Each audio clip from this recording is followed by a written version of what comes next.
Hi folks, I'm Ashraf Hingora. I'm a language and soft skill trainer, life business and parenting coach. Ashraf the mover and shaker में अब हम next part देखेंगे AI से राहत। जब कभी कोई टेक्नोलॉजी आती है तो कुछ नौकरियां जाती हैं और कुछ काम करने का पैटर्न भी बदल जाता है। पहले बैलों से हल चलाते थे, फिर ट्रैक्टर आ गया। इसलिए अब आपको टेक्नोलॉजी के साथ जीने का सलीका सीखना पड़ेगा।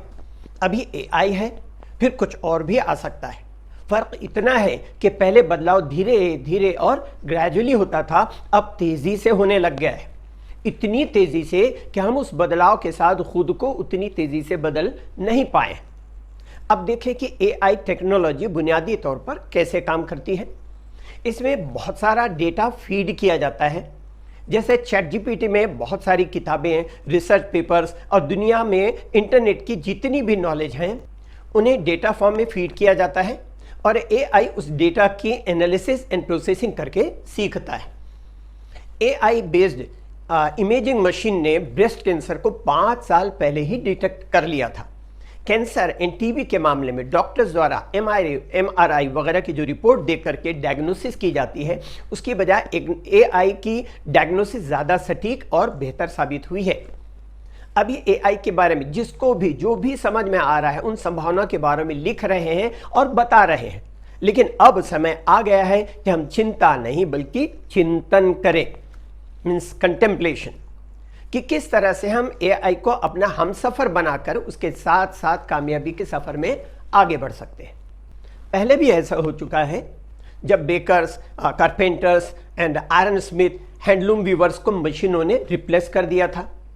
Accountant and bookkeepers, painters को कंप्यूटर ने रिप्लेस कर दिया है। उसी तरह से tape recorder, VCR, watches, CD, DVD सब नई टेक्नोलॉजीज आने की वजह से आउटडेटेड हो गए हैं। तब से अब तक मशीन एंड टेक्नोलॉजीज की वजह से बहुत सारे बदलाव आ चुके हैं।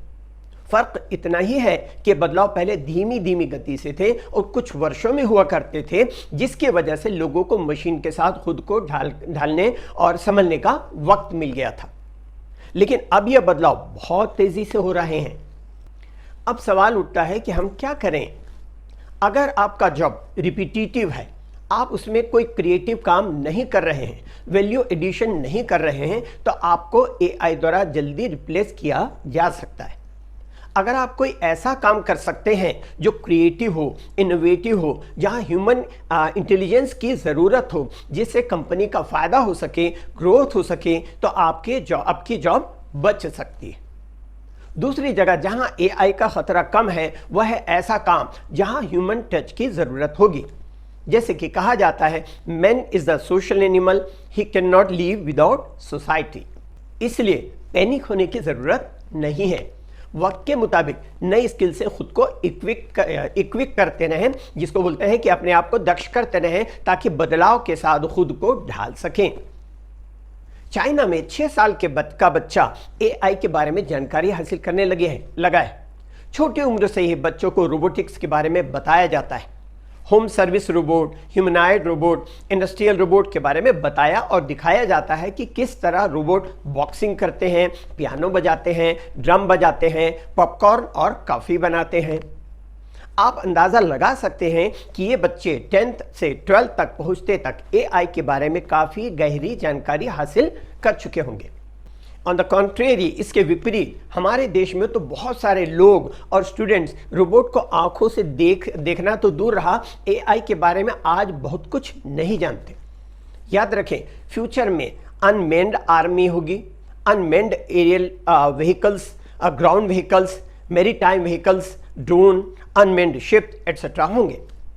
सवाल यह है कि क्या हमारे इंजीनियरिंग एंड मैनेजमेंट कॉलेज इस तरह की एजुकेशन प्रोवाइड करेंगे या उसी तरह पुराने ढर्रे पर आउटडेटेड कंसेप्ट के साथ ही चलते रहेंगे।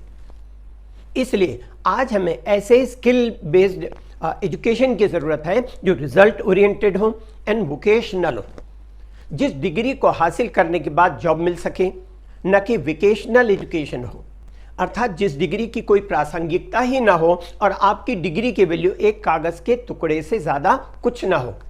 इसलिए आज हर व्यक्ति को कॉलेज की डिग्री के साथ साथ अदर रिक्विजिट मल्टी स्किल से खुद को इक्विप करने की ज़रूरत है, जैसे English language proficiency, soft skills जैसे communication skill, public speaking skills, self confidence, positive mental attitude, negotiation skill, convincing skill, leadership skills, ये सब सीखना उतना ही ज़रूरी है जितना फूड।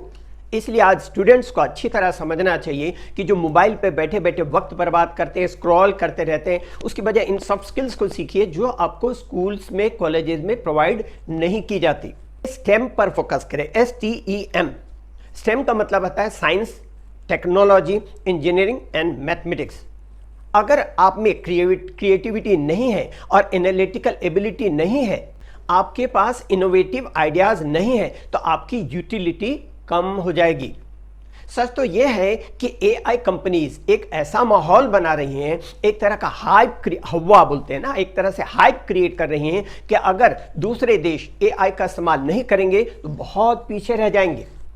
चूंकि AI पर कंपनी बहुत इन्वेस्ट कर चुकी है, इसलिए कंपनी डर पैदा करना चाहती है ताकि लोग AI सर्विस लेने के लिए मजबूर हो जाएं।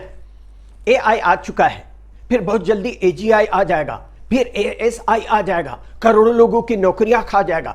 लेकिन ये सब कुछ इतना जल्दी और इतनी आसानी से होने वाला नहीं है। इसके लिए 10 से 15 साल भी लग सकते हैं, इससे ज़्यादा भी। AI के आने से कंपनी की प्रोडक्टिविटी कई गुना बढ़ जाएगी, ये हो जाएगा, वो हो जाएगा। लेकिन कैश फ्लो का क्या, लिक्विडिटी का क्या, डिमांड एंड सप्लाई का क्या? ऑटोमेशन से जब प्रोडक्शन कॉस्ट घटेगी, प्रोडक्शन कई गुना बढ़ जाएगा, लेकिन जब प्रोडक्ट को खरीदार ही नहीं होंगे, प्रोडक्ट का इस्तेमाल करने वाले लोगों की बेरोजगारी के कारण परचेजिंग कैपेसिटी ही नहीं होगी, तो प्रोडक्ट खरीदेगा कौन?